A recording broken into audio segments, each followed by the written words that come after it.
Best varicose veins చికిత్సనే పొందండి. నొప్పి లేని చికిత్స కోసం సంప్రదించండి ఎబిస్ హాస్పిటల్. నమస్తే అమ్మా. నమస్తే అమ్మా. అమ్మ, మనము తులసికి ఉన్న ప్రాధాన్యత మాటల్లో చెప్పుకోలేము. అది మాసానికి సంబంధం లేదు, రోజుకి సంబంధం లేదు, అవునమ్మా. పూజకి సంబంధం లేదు. ప్రతి ఒక్కరు, ప్రతి మానవుడు, మతాలకి కూడా సంబంధం లేదని లేదమ్మా, చెప్పుకోవాలి. లేదు విన్నా. ఎందుకంటే చినార్ అనేది కాశ్మీర్ లో ఉండే చెట్టు. దాని కింద అనే ఒక పుస్తకం ఉందన్నమాట. ఓకే. చినార్కే ఛాయ అని అనుకుంటా పుస్తకం పేరు, ఎగ్జాక్ట్లీగా చినార్. దాంతో వాడు చెప్తారు ఏంటంటే ప్రతి ఇంట్లోనూ చినార్ చెట్లు ఎట్లా ఉంటుందో కాశ్మీర్లో అలా తులసి చెట్టు ఉంటుందట, ఇర్రెస్పెక్టివ్ ఆఫ్ ది రిలీజియన్. చూడండి, అంత ప్రాధాన్యత ఉంది. చాలా చాలా, ఎందుకంటే ఆ చెట్టుకు ఉన్నటువంటి విలువ అట్లాంటిది. ఇప్పుడు ఆధ్యాత్మికంగా దాని గురించి మనం ఎంత చెప్పుకుంటామో, ఆధ్యాత్మికంగా కాకుండా కూడా అంతకన్నా విలువ ఉంది దానికి. అవును, అవును. మామూలుగా అయితే తులసి నుంచి వచ్చేటటువంటి ఘాటు వాసన ఏదైతే ఉందో, అరోమాటిక్ స్మెల్ అంటారు, అది ఏదైతే ఉందో అది ఎప్పుడూ కూడా అనేకమైనటువంటి చిన్న చిన్న కీటకాలని వాటిని దగ్గరికి రానియదు. పైగా తులసి చెట్టు దగ్గర ఎప్పుడు ప్రాణవాయువే ఉంటుందట, తులసి నుంచి బయటకు వచ్చేది కూడా. ఎందుకంటే మనకి మామూలుగా ఏం చెప్పుకుంటాం అంటే పగటిపూట ప్రాణవాయువు ఉంటుంది ఆ చెట్ల దగ్గర, రాత్రిపూట కార్బన్ డైఆక్సైడ్ ఉంటుంది అనుకుంటాం కదా. దీని దగ్గర ఇప్పుడు అత్యధికంగా ప్రాణవాయువుని ప్రసరింపజేసేటటువంటి చెట్టు. రోగ నిరోధక శక్తి ఆ చెట్టు నుంచి వచ్చే గాలి వల్ల వస్తుంది. ఇంకా అనేక రకాలైన ఔషధీ గుణాలు ఉన్నాయి. వేరు, కాడ, ఆకు, పువ్వు, గింజలు, గాలి అన్నీ కూడా ఔషధీ గుణాలు కలిగింది. ఇంట్లో తులసి చెట్టు ఉందంటే ఒక వైద్యుడు ఉన్నట్టే. కరెక్ట్. ఇంటి వైద్యుడు, పెరటి వైద్యుడు అని పేరు తులసి చెట్టుకి.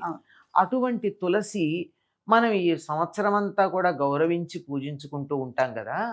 ఆ పూజించుకునేటప్పుడు ఎందుకు దానికి ఒక ఆధ్యాత్మికమైనటువంటి విలువని కూడా మన వాళ్ళు ఆపాదించారంటే లేదని కాదు, దానికి ప్రాధాన్యం అలా ఎక్కడ ప్రారంభమయ్యింది అని చెప్పడానికి.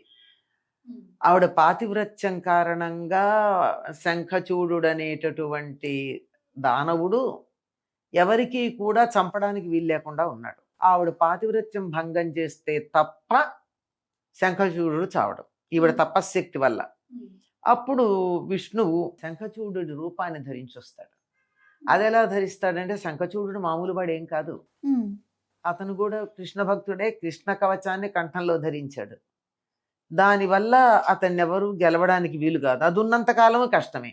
కనుక వెళ్ళి ఒక బ్రాహ్మణుడి వేషంలో వెళ్ళి అది అడుగుతాడు విష్ణువు, అది ఇస్తాడు. అది పెట్టుకుని వచ్చేప్పటికి భర్త అనుకుంటుంది తులసి. దగ్గరికి వచ్చాక గమనించి అర్థం చేసుకుని శపించింది, నువ్వు రాయి అయిపో, ఒక పతివ్రత శీలాన్ని పాడు చేయడానికి వచ్చావు కదా అని. అందుకే తులసి కోటలో ఎప్పుడు రాయి ఉంటుంది, మీరు గమనించండి. అవును కదా. అప్పుడు ఆయన శాపం పొందితే నువ్వు నన్ను శపిస్తావా అని కోపం తెచ్చుకోలేదు కదా విష్ణుమూర్తి. సరే అన్నాడు. తర్వాత ఆవిడ శరీరం వదిలే ప్రయత్నం చేస్తూ ఉంటే ఆవిడ శరీరం అంతా ఒక నదిగా పెడుతుందని, ఆవిడ జుట్టు ఏదైతే ఉందో అది ఒక చెట్టుగా వస్తుందని, ఆ చెట్టుని తులసి అన్న నీ పేరుతోనే పిలుస్తారని, అది నాకు పరమ ప్రీతిపాత్రమని, కొన్ని వందల వేల పుష్పాలతో పూజించినా లేని తృప్తి ఒక్క తులసి దళం అర్పిస్తే నాకు కలుగుతుందని, తులసి లేని పూజ నాకు అక్కర్లేదు అని ఆయన చెప్పాడు. అందుకే కృష్ణ పుష్పసార అని పేరు, కృష్ణప్రియ అని పేరు. ఈవిడకున్నటువంటి పేర్లలో బృందావని చక్కగా గుంపుగా పెరుగుతుంది, అది ఎక్కడుంటే అక్కడ బృందావనం అవుతుంది. తర్వాత కృష్ణప్రియ, పుష్పసార, అన్ని పూల యొక్క సారంలో ఉన్న వాసనలు ఒక్క తులసిలో ఉంటాయట. ఒక్క తులసి దళం అర్పిస్తే సమస్తమైన పుష్పాలతో పూజ చేసిన ఫలితం వస్తుందిట. ఈ రకంగా తులసికి ప్రాధాన్యం ఉంది. అందుకని తప్పనిసరిగా ప్రతి ఇంట్లోనూ తులసి మొక్కని పెంచుకుంటారు. తులసి మొక్కని పెంచుకుంటే దాన్ని ఏమంటారమ్మా, నేలలో పెడతారా తులసిని? పరమ పవిత్రంగా. నేలలో పాతంగా ఎక్కడ పెడతాం? ఒక కుండీ లాంటి, దాన్ని ఏమంటాం? తులసి కోట అంటాం. ఎందుకు కోటని ఎందుకన్నా, కుండీ అని ఎందుకంటల్లా అంటే, ఒక కోట మనని ఎలా రక్షిస్తుందో పెరట్లో ఉన్న తులసి మన అట్లా రక్షిస్తుంది. ఇంట్లోకి నెగిటివ్ ఎనర్జీ రానియదు. ఎవరైనా నెగిటివ్ ఎనర్జీతో ఉన్న వాళ్ళు వస్తే ముందు దాన్నంతా తను గ్రహించి చెట్టే తులసి మొక్కే ఎండిపోతుంది.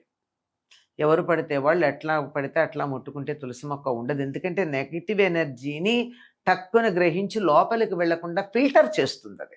ఏ రకంగా అయితే గోవు విషాన్ని ఫిల్టర్ చేసి విషాహారం పెడితే కూడా పాలల్లోకి విషం రాకుండా మంచి పాలు ఇస్తుందో, ఆ విధంగా తులసి కూడా నెగటివ్ ఎనర్జీని ఫిల్టర్ చేస్తుంది. తట్టుకోలేకపోతే ఎక్కువ ఉంటే తానన్నా నశిస్తుంది కానీ లోపలికి రానీదు. అవును. అంతగా రక్షిస్తుంది గనక తులసి కోట అన్నారు దాన్ని. మరి మార్గశిరం యొక్క విశిష్టతలో మనం తులసికి ప్రత్యేకమైన స్థానం- ప్రత్యేకంగా చేస్తాం. కార్తీక మాసంలో విష్ణుమూర్తి నిద్ర లేవంగానే వచ్చింది తులసి దగ్గరికే. అందుకే తులసి కళ్యాణం చేస్తాం. ఆహా. క్షీరాబ్ది ద్వాదశి నాడు తులసి కళ్యాణం చేస్తారు. అవును అవును. ఒకవేళ అప్పుడు కుదరకపోతే పూర్ణిమ నాడు చేస్తారు. అది అక్కడి నుంచే తులసిని పూజించడం మనకు కనపడుతుంది. మార్గశిర మాసంలో తప్పనిసరిగా తులసిని పూజిస్తారు. ఎందుకు అంటే ప్రత్యేకత ఇప్పుడు మార్గశిర మాసంలో గోదాదేవికి తల్లిగా చెప్పబడుతుంది తులసి. మాతాచే తులసి పితా ఇది తవ శ్రీ విష్ణుచిత్తో మహాన్ భ్రాతాచే దితిశేఖర ప్రియతమ శ్రీరంగధామ ఇది జ్ఞాతారస్తనయస్వదుక్తి సరసస్తన్యేన సంబద్ధితా గోదాదేవి కథంతమన్యమనిశం సాధారణ శ్రీరసి అని నమస్కారం చేస్తాం. మాతాచే తులసి, తులసి పొదల్లో కదా ఆవిడ పుట్టింది. అవును. అందుకని ఆవిడకి తల్లి తులసి అని చెప్తారు.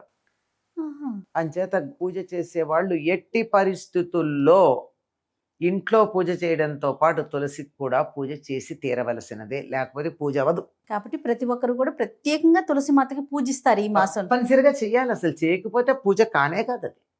అందుకని కార్తీకంలోను మార్గశిరంలోను తులసి దగ్గర దీపాలు పెడతాం. అవును. దీనికి శాస్త్రీయమైన అర్థం కూడా చెప్పారు. ఇంతకు ముందు మీరు ఒకసారి ఒక మాట అన్నారు, మనం ఏ సంప్రదాయం పెట్టినా మన వాళ్ళు చాలా ఆలోచించి పెడతారు. అవునమ్మా. ఇది కూడా అదే. తులసి చలి తట్టుకోలేదు, నిద్రపోయిందన్న పదం వాడతారు. ఆకులన్నీ రాల్చేసి ఉంటుంది పాపం మోడులాగా. కాస్త ఎండలు రాగానే పెరుగుతుంది. తులసి కోటలో దీపం పెడతామే, ఆ గూడు ఉంటుందిగా, అవును, ఆ గూడులో అవును, దీపం లోపల పెడతాం. పెడతామే, ఆ కాస్త వేడిక తట్టుకుని ఆ చలి నుంచి నిద్రపోకుండా లేస్తుందట. తులసికి చాలా ఆ కాస్త వేడి కావాలి, ఎక్కువ కాదు. ఉమ్. అందుకే ఇంట్లో పెట్టేస్తే తులసి మొక్క బతకదమ్మా, ఎండలో పెట్టాలి. అవును. ఎక్కువ నీళ్లు పోసినా బతకదు. చాలా సున్నితంగా ఉంటుంది చాలా తల్లి. సున్నితమైనది. అందుకే అంత సున్నితంగా మన శరీరంలో ఉండే అతి సున్నితమైన అంశాలను కూడా ఆరోగ్యకరంగా ఉంచగలుగుతుంది. చాలా సంతోషం అమ్మా. నమస్తే. నమస్తే అమ్మా.